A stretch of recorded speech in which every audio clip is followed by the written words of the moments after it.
I'm Olivia Crossman, your host. Living One is a monthly webinar series in which presenters from around the world share their vision for a future where all Earth beings live as one community in peace, dignity, and freedom. This fall marks the beginning of Living One's 4th year, but today these conversations are more important than ever, for they are more than conversations. They are opportunities to build community, salve for the isolating wounds of our time. Today, we are starting on our special autumn series, Recognition, Reparation, and Restoration. Over the next 5 weeks, 6 workers share their experiences and insights in reparative and restorative work that forges healing paths for Earth's renewal. Recognition and reparation are necessary steps to erase the footprint of racism and speciesism. Reparation and reinstatement of Indigenous sovereignty are critical elements for spiritual and material renewal. We are delighted to have you join us as we explore this important topic together. Before we begin, I'd like to take a moment to acknowledge that we are all currently on various different Indigenous lands. I am currently on the ancestral homelands of the Council of the Three Fires, which includes the Ojibwe, the Ottawa, and the Potawatomi. This land exists also as a place of trade with other Indigenous communities, including the Ho-Chunk, Miami, Menominee, Sauk, and Meskwaki. The Krulos Center for Nonviolence, located in Southern Oregon, is also the homelands of the grizzly bear, the takelma, and the gray wolf. To recognize the land is to recognize the lasting effects of colonization, genocide, and oppression that still impact Indigenous communities today. But it is also an expression of gratitude and appreciation for the land and for all those whose homelands we live and work on. In the first of the 6-part series, we welcome Rabbi Lynn Gottlieb.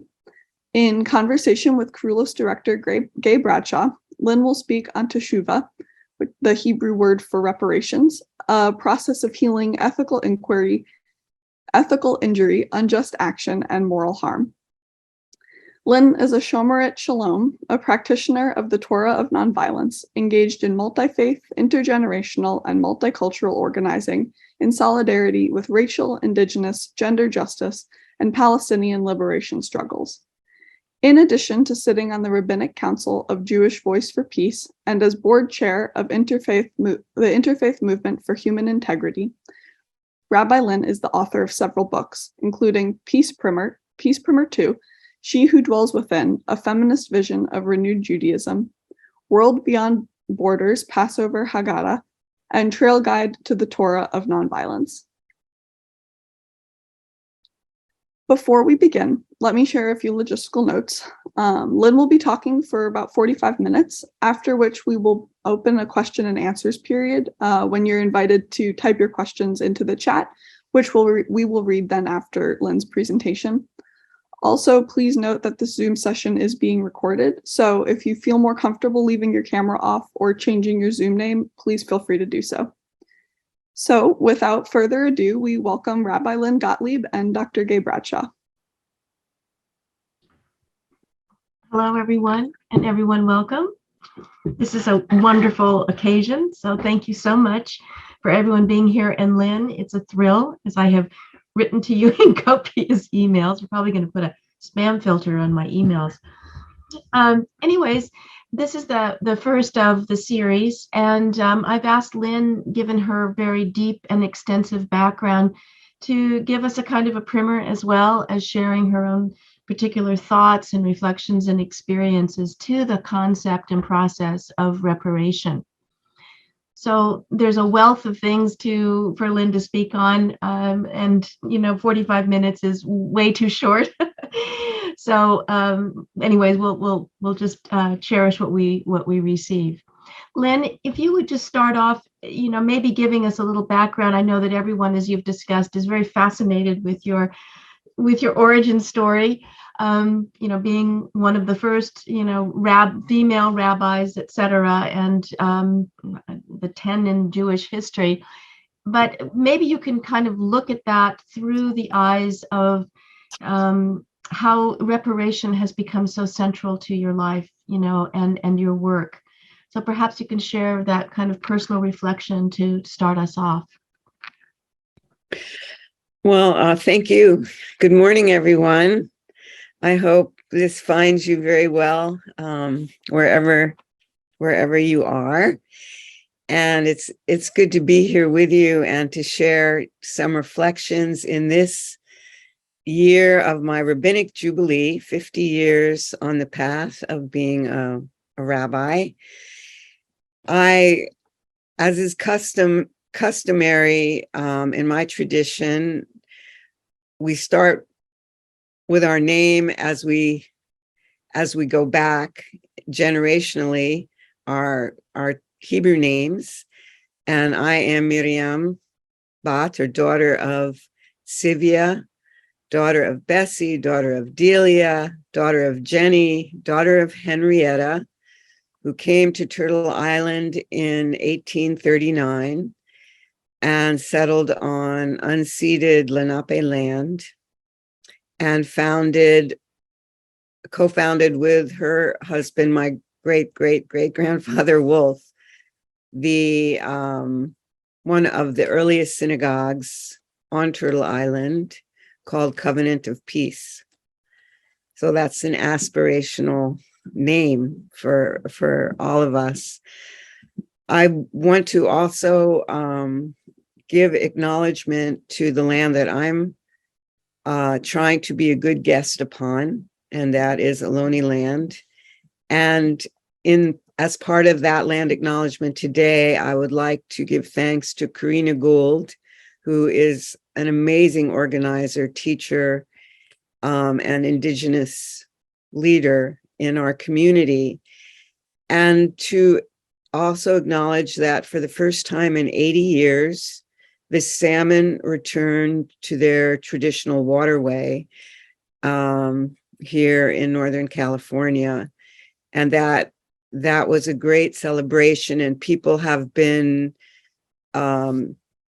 taking a pilgrimage to that spot, to that walk, making a pilgrimage and offering prayers, and of course, taking other kinds of actions. So this was a great celebration this year. I also want to acknowledge my teacher, Rabbi Everett Gendler, and he passed this year. And he was the person, my teacher, one of my teachers in Jewish tradition in the Torah of Nonviolence. And so he was he related to the earth as a Shomeret Adamah, as someone who practices nonviolence through stewardship, accompaniment, safeguarding, harmonious relationships with our environment and all that dwell therein. And he was quite a dedicated person. He was also someone for me who mirrored almost all my interests, because he was a close friend of Martin Luther King. He was arrested in Albany, Birmingham, and Selma. He's the person that invited a famous rabbi named Abraham Joshua Heschel to march with King. He was on the ground, and his commitment to that aspect of ending racism, nonviolence. He introduced me to Akwesasne Notes, and he was the only rabbi I knew who combined Indigenous solidarity, anti-racism work, climate justice, environmental justice, nonviolence, a love of Jewish tradition, feminism, all of it, one package. That was so rare. It was completely a farmer. He had the first solar powered eternal light. I love that. And so my congregation in Albuquerque, New Mexico, that I founded, also has solar powered eternal light in his tradition. So that's a lot of introduction, I realize, but my roots are largely from teachers in many manifestations that responded to the world around them in ways that felt right for me. And I have been on this path, for a long time, trying to integrate these various things. And I would like to say as well that I've been in many cultures, especially in the Middle East, where people lived harmoniously with the land around them and the animals around them, and until colonialism destroyed those relationships and the land. And so both in New Mexico in particular and in my work in Palestine, the obvious connection between the destructive nature of colonialism combined with resistance of Indigenous people struggling to recreate, reinvest their communities with sustainable and thriving culture and environment. And that includes traditional ideas about our interconnectedness with all life. And that allowed me to see keeping kosher, for instance, which a lot of people have heard of, even if you're not Jewish. Kosher is often associated with not mixing milk and meat. But indeed, kosher, the word kosher means what is, as human beings, when we use resources, what are the protocols and the proper way of using resources so that we, on the one hand, do not destroy our environment, which is called bal tashchit, and on the other hand, limit harm that we may cause in processing things that we use. And finally, in certain things which are prohibited altogether because they cause harm. And that would be things that are not kosher. Kosher means what is fit to use, and treif means things that we should not engage in. So I've always felt very at home in Jewish tradition, and I've felt that it allows me to create, to shape and create responses from within my tradition that give resiliency to especially upcoming generations, and help formulate how our tradition is going to respond to the harms, to the repair of harms for which we have an obligation of repair. And that is the concept of Teshuvah, which can mean many different things. We're still in the season of Teshuvah, although it is a act that we carry, that we're obligated to perform every day. And so this is sort of what I want to discuss today, is how young people in particular, and directly impacted people with whom I'm engaged, what is being asked, and further how our tradition can respond to repair in the context of Teshuvah. So I'll take a breath and see. Check in with everybody, since there's so few of us. I was thinking about how you were really describing your teachers as living holistically. I mean, that's kind of a somewhat appropriated word in modern times, but that we've gotten into the habit of making a difference between us and our environment, or this and that, And the way you're describing your teachers is really their move and expression and effort to bring people into holism, and to live that and understand that holism, not from one piece to another, talking to another, but rather this oneness and wholeness.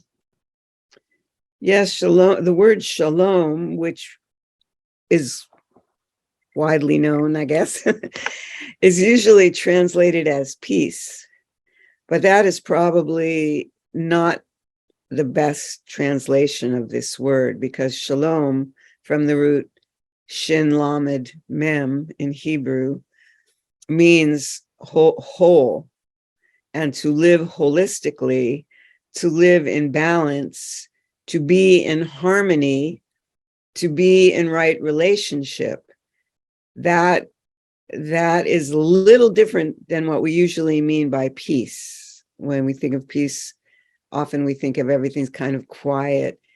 Shalom is a dynamic relationship, and it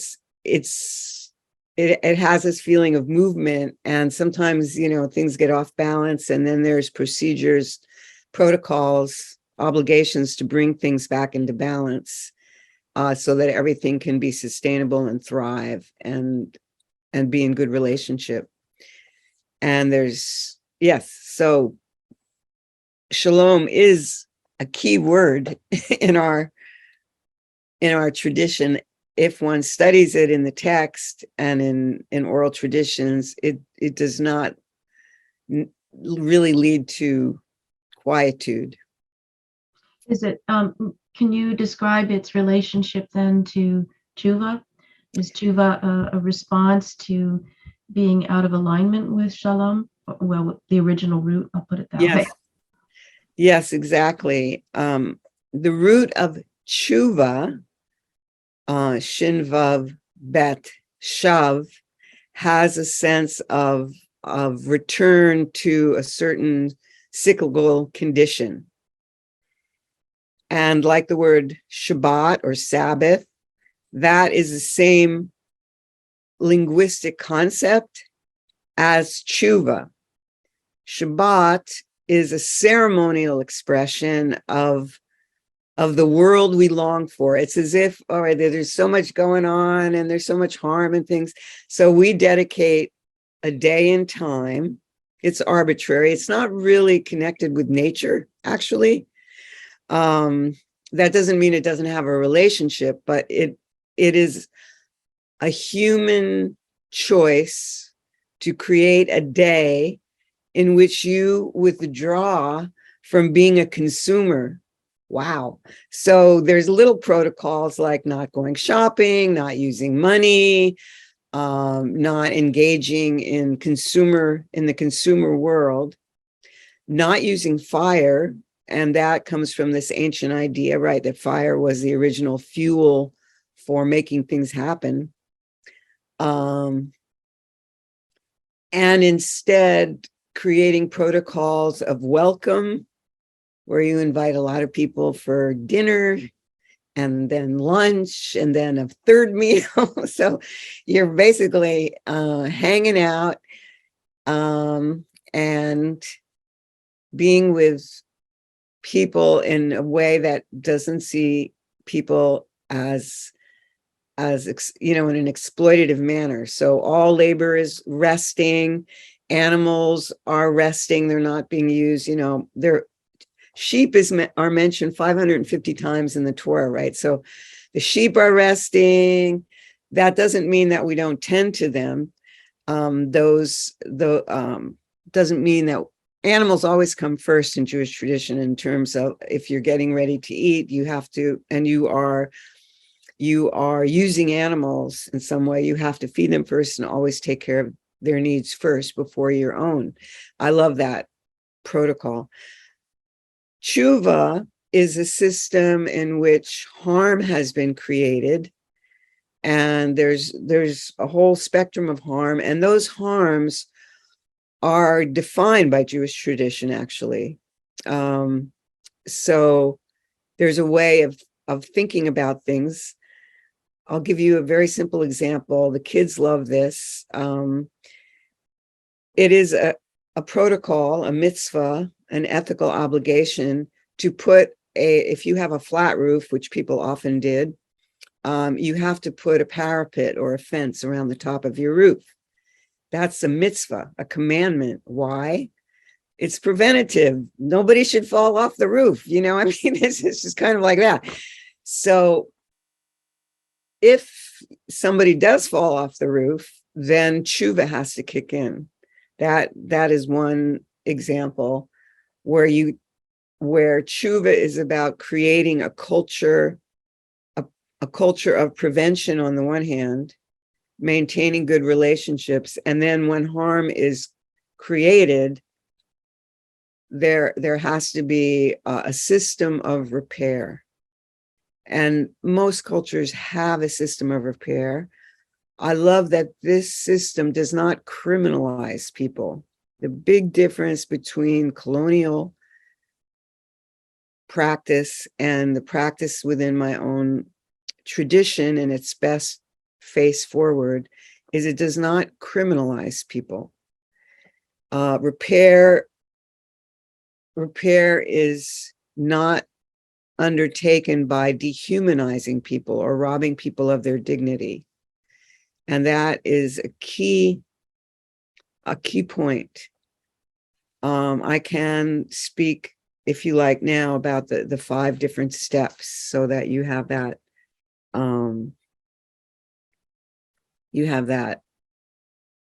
framework. If you would like. I just want to ask or make a comment.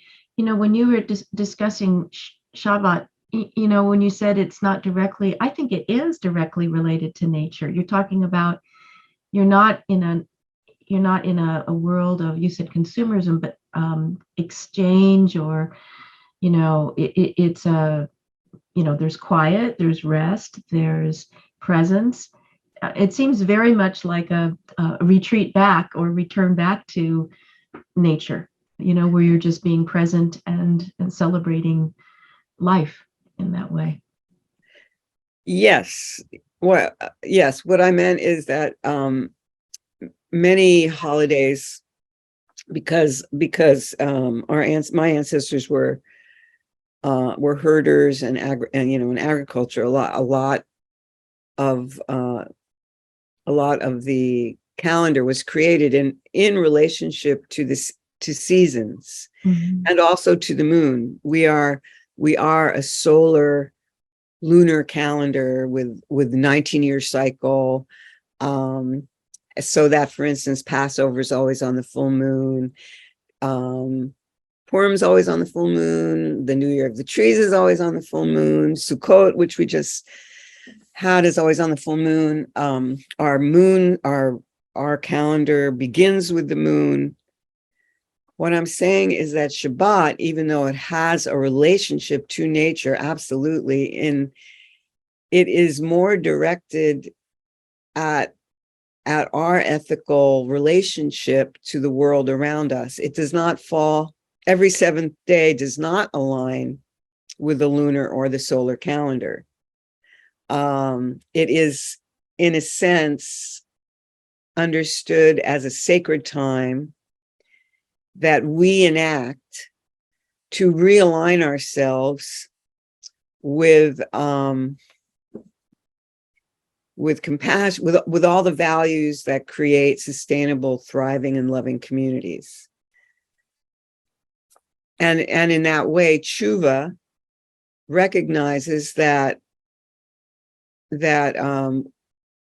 we do, whether intentionally or unintentionally, because we're part of a larger system, because of our attitudes, beliefs, and behaviors that we've accepted, for many different reasons, because we live in a colonial world, harm happens. And so it is up to us. It's as if Shabbat is not enough. Shabbat reminds us sort of who we are. And then the other 6 days of the week, we engage in acts of intentional repair.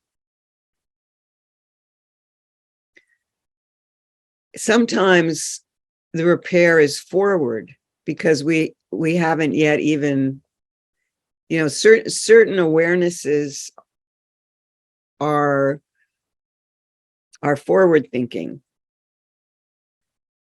So the idea that we're going back to the past, to something that was, isn't always like a good idea.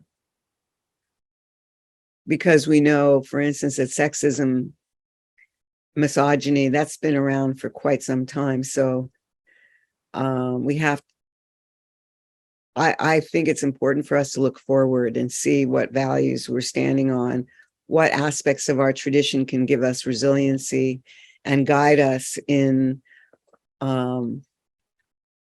leaving a good place for future generations. And what then you were going to talk about those 5 steps of Teshuvah, yes, which is really the path of forward, as you're talking about. yes. So Teshuvah has 5 steps, and these aren't necessarily linear.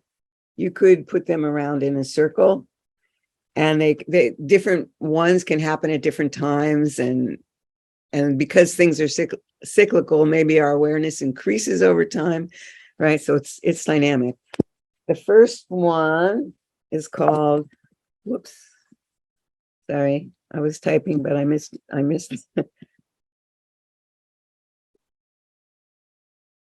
Hakarat Chet. That is awareness of the harm. Awareness of the harm. What goes into becoming aware of harm? I guess that's what spiritual practice is for, teaching us how to listen to each other, how to observe each other, to cultivate both compassion and humility. If I ask you, for instance, when did you first, if you are living on Turtle Island on the United States, when did you first realize the genocidal history of Indigenous people of Turtle Island? And when did you begin to put things together in your own behavior that might be supporting that? One would be, for instance, and you can, I invite you to put your reflection in the chat. You can sort of share with each other. I remember, well, because I had many moons of childhood in New Mexico, my own awareness, and I lived on the East Coast, went back and forth visiting my uncle. My own awareness began as a young child, especially when the movies of cowboys and Indians that I was seeing had nothing to do with the reality or the stories that I was, or the dances, the ceremonies that I was so lucky, privileged to experience as a child. I could begin to see the dissonance between that,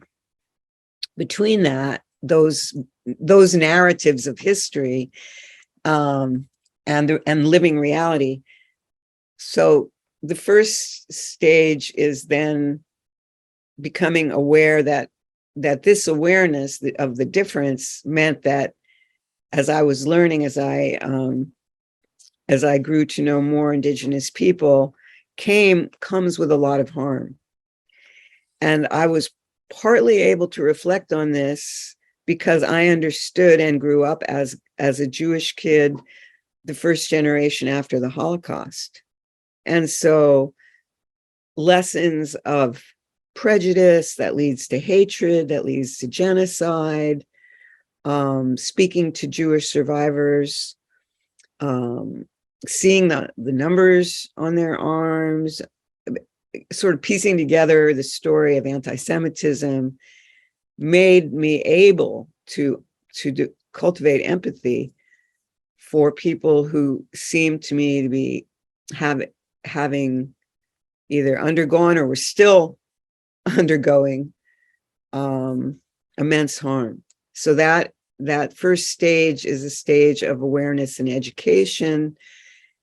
And I want to mention too, it has to be a stage also of reflecting on one's own healing, because the burden, which I've seen many people in over the years in trying to restore white-Black relationships, Palestinian Jewish relationships. It's as if those who were held privileged position and harmful positions are making emotional demands for forgiveness of partners. And I realize that is not something, hakarat hachet, becoming aware, is actually should not involve demanding forgiveness or really asking for anything from people who you've harmed, but showing up in different kinds of ways through a process of listening and vulnerability. That's hakarat. I can take a moment if there's any questions about that, or I can go on to the next one, which is charata. Or you could spell it like that, because that's the ch, the chet, charata, which is often translated as regret. I like to translate it as regret that leads to accountability. What does it mean to be accountable for the harm? Now, some people freak out at that. You can see it today in the political conversations around critical race theory or reparations. But Harata is actually, it's such a beautiful opportunity to be an agent of repair and to bring one's capacities, heart, resources, wisdom to reparative work. And in this context, I think a principle that has certainly emerged in the world is supporting the tactics, wisdom, and experience of beings that are directly harmed, centering their journey of repair, because the greatest wisdom lies in that. And that is one of the auxiliary or supportive values that's associated with accountability. Mike, should I go further? Go on. Yes. Okay. We can have questions later. I'm refraining on purpose. The next one is called vidui. And if I go like that, you get the point, right? It is a confession. However, again, confession does not really carry anymore what vidui is. Vidui is public acknowledgement and accountability in public. So this involves, by necessity, truth-telling by directly impacted people and beings. And that requires listening and safe spaces. And again, that sense of humility. One example, my son is a public defender and worked with Dr. Margaret Burnham out of Northeastern on a reparative journey for crimes of during the civil rights period. And one of them happened in a town in East Texas. And it involved, on the one hand, public apology by the current city officials in public with the families there. And then funding of a memorial to the person who was killed. And according to the desire of the community, a library dedicated to local histories of civil rights and everything that happened, both the resiliency and leadership and the harm. The repaving of a street in front of a traditional church, the renewal of that church, this is the renaming of the street. So there were a lot of things associated with Vidui, because often people think that's it, but no, there always has to be acts. And this is where you come acts of repair. So there's verbal, but the accompanying acts are what we call hera on, and that includes compensation, restoration, and I'm forgetting the third one, sorry. Oh, and rehabilitation. There we go. Compensation, restoration, that would be land back, for instance. And rehabilitation, because there is a psychological component to harm, emotional component, which impacts physical health as well. It's a system-wide impact. And so there has to be actions that can rehabilitate.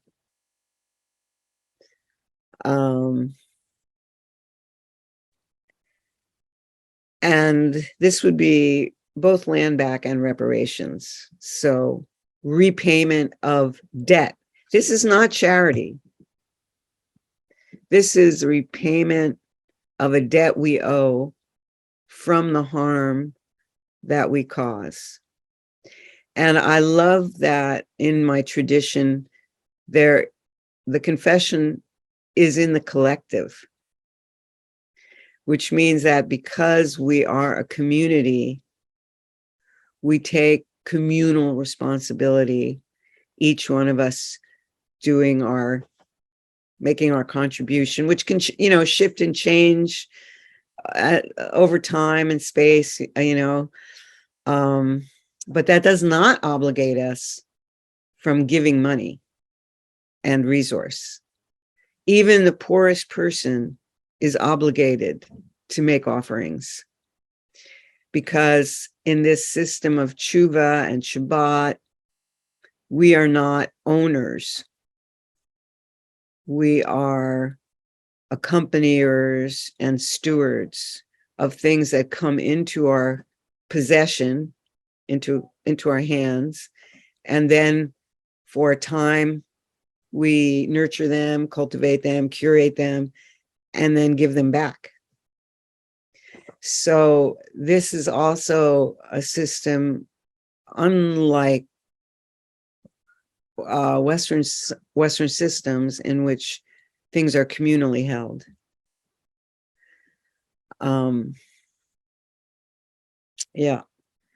So people often designate a certain amount of their income to pay back local Indigenous work, Indigenous people through maybe conservancy work, or I mean, there's so many different ways, right? And everybody gives. And then there's the legislative piece to make sure that our tax dollars are moved out of militarization back into sustainability and thriving communities. Yeah, it's a lot. I understand.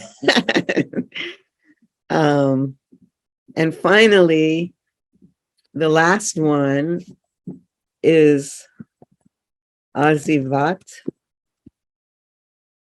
Chet, which means leaving the harm behind. It also means guaranteeing of non-repeat. So what have we created a culture of repair, and are we safeguarding, is there communal safeguarding of the way that we are so that harm is not repeated? And this, in a nutshell, or in a brief way, is the beautiful protocols of Teshuvah.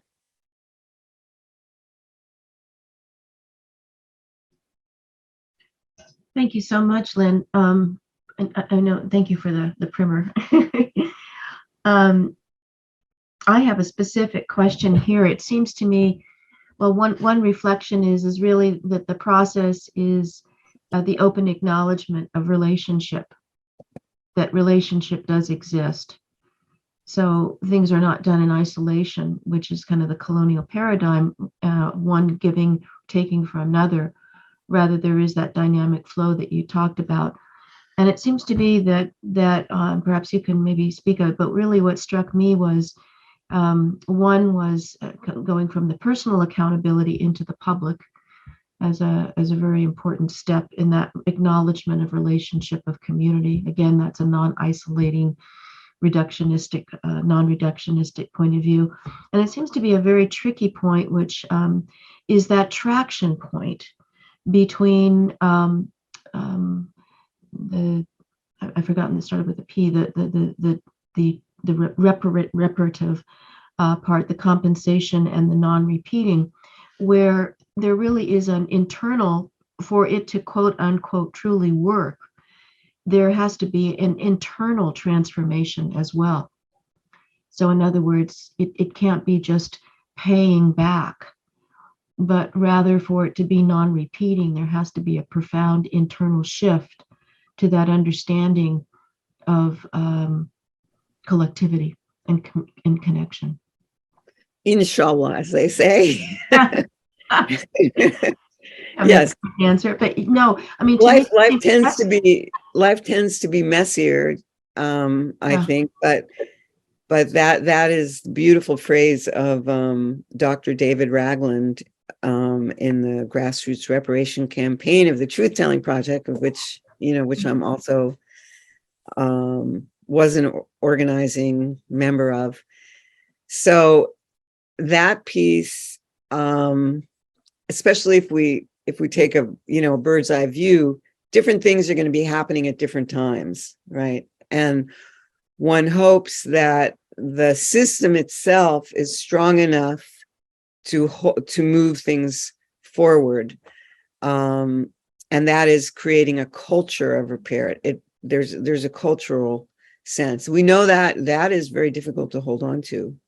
No doubt that is difficult to hold on to, and so it requires this other idea of door la door, from generation to generation, of creating this. This to me is what I love so much about Jewish tradition, that we create ceremonial calendars and study and educational process, especially with younger people, to create these cultures of repair, so that we give people the roots or foundations, if you like, needed, so that the tree is strong. It can grow strong and outward. We can't always anticipate the new threats. So we need to continue to cultivate that resiliency, responsiveness in future generations, and after 5 decades of serving as a rabbi, and I see that, as new generations of young people are coming to me and seeking me out now as an elder and in this work. And it's definitely mutual mentorship, no doubt about it, that just being aware of the culture that caring young people are creating in their various places, and trying to support that work through the resiliency, ceremonial and learning and cultural resiliency within our various traditions. We hope that it's internal, but it sometimes that also is going to be a collective effort, and it's going to require a lot of strategic thinking, because the forces of militarism that colonial powers use is militarism and mass incarceration. It's monumental. So in that sense too, maybe is understanding that the person who engages in Teshuvah, this is sort of from Gabor Mate, who's a doctor who talks about, his new book is The Myth of Normal, and talks about the traumatogenic dominating culture, the colonial culture, is to understand that part of this process in parallel is reparative work for the individual who belong to the quote unquote perpetrator community. So in other words, understanding that colonialism in itself is one of these sort of boomerang injurious processes as well. Absolutely. And of course, we carry many identities on our flower, all the different petals that we hold, so we're also very complex in the things that where we hold privilege and where we are harmed. There's spectrum there as well. So Teshuvah has a spaciousness to encourage agency in creating repair, but not silencing the articulation of the harms, so that the repair matches, is reparative to the harm that's being done. And we know that can be so pernicious. I think a lot of people felt after the civil rights movement that, we were good to go as a society, sort of. But of course, if you're living inside the carceral system, you saw that it matched the rise of criminalization and incarceration. So it kind of took a new face. So yes, it definitely we definitely need to be working together across communities to create appropriate strategies of healing. One more quick question, and then we'll open up, because I know there's people have lots of questions. And I guess I'm repeating myself to a certain extent, but it's really re-envisioning at a fundamental level, re-envisioning self, as not a bounded entity, but rather an expression of a broader phenomena. So we're really talking at this fundamental. That's how I'm looking. I kind of get this, is that it's really a deconstruction of all the assumptions which have allowed us to live in quote unquote supposed, but obviously false, sense of isolation and separation. Well, I think the pandemic might have cured us of that. I mean, there are certain things that are happening that just, make that that kind of thinking, Yeah. kind of impossible. Right. The big I mean, one. people might want it to go away, but it, it won't. And so, yes, we are, as creatures, we seem to have a pretty good system of denial in place, and for various reasons. So That only lasts so long. Once again, thank you, Lynn, and everyone for being here. From everyone at Cruelos, we really appreciate you taking the time to be here with us today. And thank you, Lynn, so much. Thank you so much, everyone. Thank you, Lynn. Thank you. bye. Have a wonderful season. Take care, everyone. Have a great day, everybody. Thank you. Sharing this truth. Thank See you. you next time.